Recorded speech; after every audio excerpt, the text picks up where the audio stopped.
राज्य में बेटियों के अपराधी नहीं बचेंगे। योगी की पुलिस उन्हें मुकाम तक पहुंचाएगी।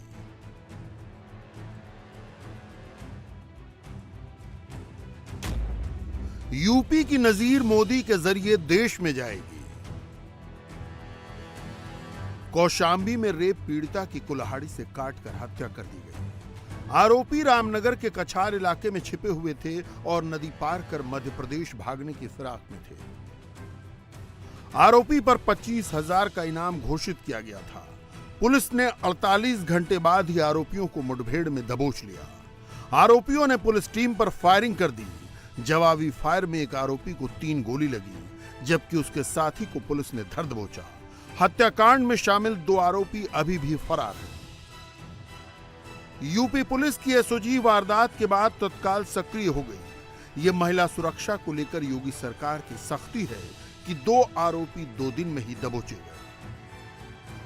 हम इस समय कौशांबी जिले के डहरा गांव में मौजूद हैं, जहां पर इस सनसनीखेज वारदात के बाद आप देखिए कि जो सुरक्षा व्यवस्था है पीड़ित परिवार के लिए किस तरीके से मुहैया कराई गई है। यहां पर 1 सब इंस्पेक्टर और 3 कांस्टेबल्स की ड्यूटी जो है वो 24/7 लगाई गई है, ताकि अब किसी भी तरीके की परेशानी विक्टिम फैमिली को ना होने पाए। पुलिस ने इस मामले में जो आरोपी है उसका भाई और उसके दोस्त को एनकाउंटर के बाद गिरफ्तार किया गया है। हमारे साथ पीड़ित परिवार मौजूद है, उनसे बात करते हैं, जानते हैं कि इस कार्रवाई के बाद आखिर पीड़ित परिवार का क्या कहना है। जी सर, पता चला है, कल शाम को पता चला है, कल शाम को गिरफ्तार हुए। आप लोग क्या चाहते हैं इस मामले में? कार्रवाई से आप लोग संतुष्ट हैं? सरकार की जो कार्रवाई है, मुख्यमंत्री योगी आदित्यनाथ की जो कार्रवाई है? सर जो भी है अभी सभी हो पकड़े जाए, सभी पकड़े जाए तो इसमें योगी जी ने कहा है कि जो भी महिलाओं और बच्चियों के साथ गलत निगाह रखेगा उसको हम लोग यमलोक पहुंचाएंगे, उसके खिलाफ कड़ी कार्रवाई करेंगे। योगी जी की सरकार है, बीजेपी की सरकार है, आप लोग सरकार की तरफ से जो कार्रवाई हुई है या कार्रवाई जो हो रही है, सुरक्षा व्यवस्था आपको यहाँ पे दी गई है, उससे आप लोग संतुष्ट हैं कि नहीं है? सर संतुष्ट हैं, जो सुरक्षा दी गई है, लेकिन कार्रवाई जो पहले नहीं हुई है इससे हम संतुष्ट नहीं है। आप लोग क्या चाहते हो इस मामले में? क्या कार्रवाई होनी चाहिए? सर कार्रवाई ये होना चाहिए, इनको फांसी होनी चाहिए सर। फिलहाल आप लोग चाहते हैं कि आरोपियों को फांसी दी जाए, कड़ी से कड़ी कार्रवाई हो। जी सर हम फांसी दी, लेकिन छूटे ना, इनका जीवन कारा केंद्र है। तो जीवन कारा फांसी हम तो यही चाहते हैं सर। तो या तो आजीवन कारावास हो आरोपियों को, या तो फांसी दी जाए। ये कहना है पीड़ित परिवार के उन लोगों का जिन्होंने अब से कुछ दिन पहले अपने घर की बच्ची को खोया है। इंडिया टीवी की टीम ने गांव का भी दौरा किया जहां ये वारदात हुई, जहां पीड़ित लड़की की कुल्हाड़ी से काटकर हत्या कर दी गई। घटना का मुख्य आरोपी पवन निषाद है, जो फिलहाल फरार है। जिस अशोक निषाद को गोली लगी है वो उसका भाई है। आरोपी के कुल 9 भाई हैं, लेकिन सब घर छोड़कर गायब हैं। कौशांबी जिले में 20 तारीख की अगर बात किया जाए, शाम 4:30 बजे का वक्त था। पीड़िता अपनी भाभी के साथ थाने से एक नई तहरीर देकर के आरोपी के खिलाफ आ रही थी कि आरोपी लगातार उसको परेशान कर रहा है और केस वापस लेने की धमकी दे रहा है, जिस मामले में आरोपी पिछले मई 2022 से जेल में बंद था और इसी साल नवरात्र से कुछ दिनों पहले वो छूट के जेल से बाहर आया था। पवन अपने 3 भाइयों के साथ इसी जगह पर मौजूद है। सामने का इलाका देखिए तो पीड़िता का घर है, और अगर बाएं साइड देखा जाएगा जरा सा तो आरोपी घर पड़ जाता है। यहीं पर पीड़िता अपनी भाभी के साथ लौटी थी और उसी दौरान बताया है कि पवन ने बुरी तरीके से कुल्हाड़ी से उसके ऊपर अटैक करना शुरू कर दिया, हमला करना शुरू कर दिया, और उसके 3 भाइयों ने भी इसमें उसका साथ दिया। यहीं पर पीड़िता ने गिर करके अपना दम तोड़ दिया, क्योंकि कुल्हाड़ी का जो वार था वो बहुत ज्यादा तेज गति से मारा गया था। धारदार हथियार से कुल्हाड़ी से पीड़िता की हत्या कर दी गई और उसके बाद मौके से पवन अपने 3 अन्य भाइयों के साथ फरार हो गया। देखिए गांव में कई सारे मकान हैं, लेकिन ये सारे मकान उस दिन बंद थे। इसमें लोग जरूर हैं, लेकिन लगा कि 20 तारीख को वारदात के वक्त इस मकानों में कोई भी मौजूद नहीं है। और ठीक बगल में आप देखिए तो ये वो इलाका है जहां पर आरोपी का घर है। आरोपी के घर में फिलहाल इस समय ताला बंद है। एक महिला यहाँ पर जरूर है, लेकिन यहाँ पर भी देखिए पुलिसकर्मी को तैनात किया गया है ताकि कानून व्यवस्था पूरी तरीके से अब यहाँ पर बनी रहे। आरोपी के जो भाई हैं वो फिलहाल इस समय फरार हैं। घर पर ताला लगा हुआ है। एक महिला जरूर यहाँ पर है, लेकिन फिलहाल किसी के बारे में उनके पास कोई जानकारी नहीं है। वारदात के वक्त मौजूद पीड़िता की भाभी और बहन ने बताया कि कैसे आरोपियों का परिवार लगातार केस वापस लेने की धमकी देता था। आप बताइए, थाने में आप लोग शिकायत करने गई थी, वापस लौट रही थी, कैसे उसने आप लोग को घेरा और कैसे वार किया? हम लोग थाने से एफआईआर दर्ज करके वापस घर आ रहे थे। हम लोग को चारों भाई ने मिलकर रास्ते में छेंक कर हमें भी मारने की कोशिश की और हमारे नंद को, लेकिन हमने अपनी जान तक भाग गए। उन लोगों ने चारों लोग घेर कर उन्हें मार डाले, कुल्हाड़ी से काट काट के। कुछ बोल भी रहे थे या सिर्फ आते के साथ गाली ही? दे रहे थे, गाली गलौज देते देते मार दिए। आपके नंद पे लगातार वो लोग आरोप लगा रहे थे कि वापस ले लो केस वरना मार डालेंगे।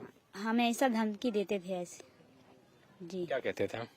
हम मार डालेंगे या तो तुम्हारे हस्बैंड या तो तुम्हारी ननद को हमें मार डालेंगे, कभी भी किस समय भी कभी मिल जाएंगे, तो ऐसे बोला करते थे। आप लोग क्या चाहते हैं, इस मामले में क्या कार्रवाई होनी चाहिए? जितना जल्दी हो सके उन्हें फांसी की सजा दीजिए।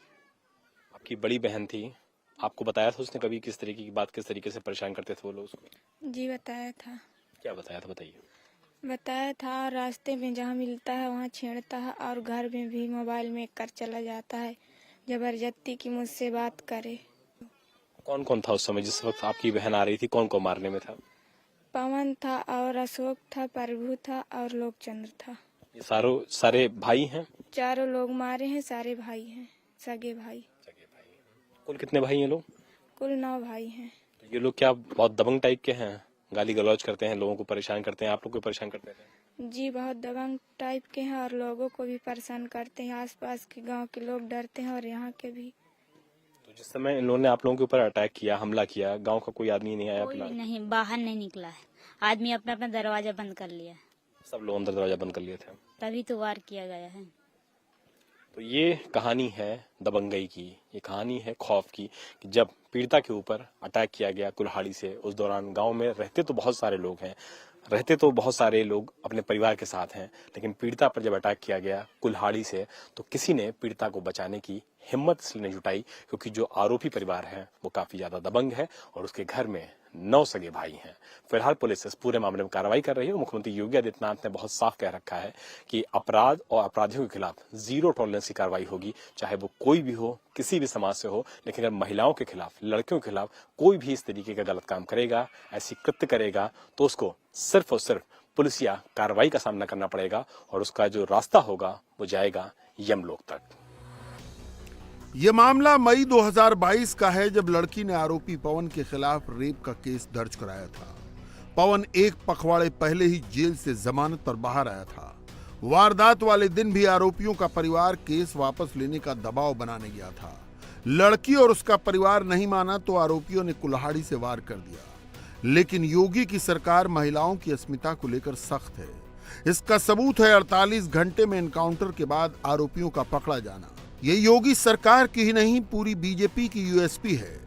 राजस्थान में जब मोदी गहलोत के मंत्री शांति धारीवाल के बयान पर प्रहार करते हैं, वो सिर्फ चुनाव प्रचार नहीं करते, ये बेटियों बहनों के लिए उस मोदी का चार्टर है जो उन्हें संसद में आरक्षण दिलवाने का संकल्प पूरा करता है। गहलोत जी के एक सबसे करीबी मंत्री क्या कहते हैं?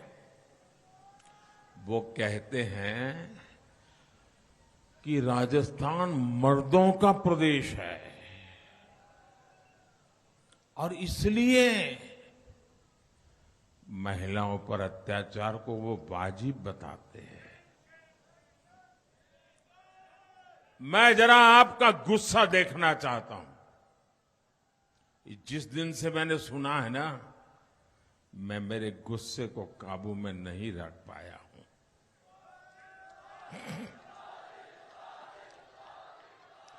आप मुझे बताइए,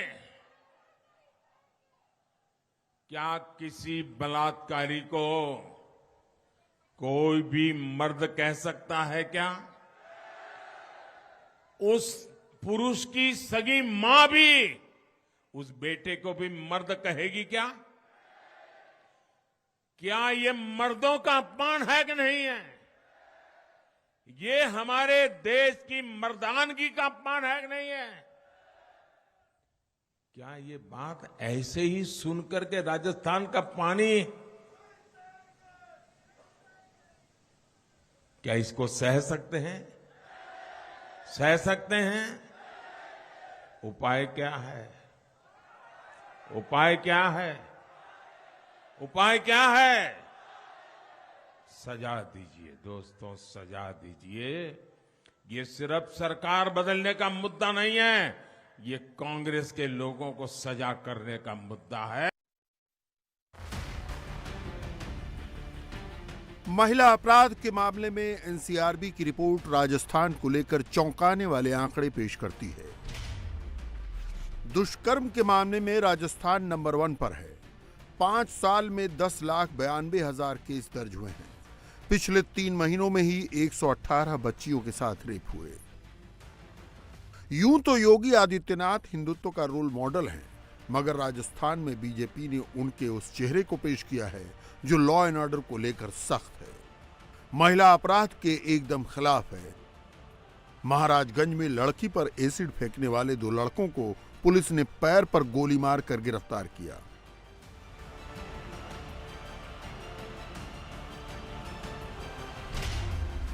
छह दिन के भीतर यूपी में 7 एनकाउंटर हुए। कुख्यात राशिद लतीफ झांसी में मारा गया। मुरादाबाद में गो तस्कर साजिद मारा गया।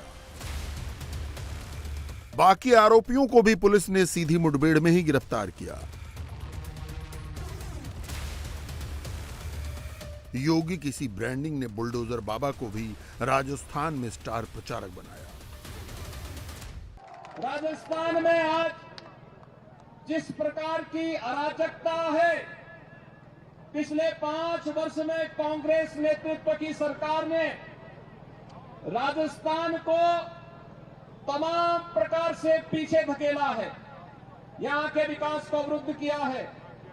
माफिया राज यहां पर स्थापित करने के लिए उन्होंने नए नए माफिया पैदा करने के कार्य किए हैं। युवाओं के भविष्य के साथ खिलवाड़ कर रहे हैं।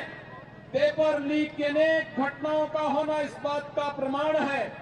आज यहां पे भू माफिया, खनन माफिया, पशु माफिया और संगठित अपराध में संलिप्त लाभ माफिया जिस तरीके से शासन सत्ता पर हावी होकर के आम जनमानस की भावनाओं के साथ खिलवाड़ कर रहे हैं, इनका समाधान एक ही है।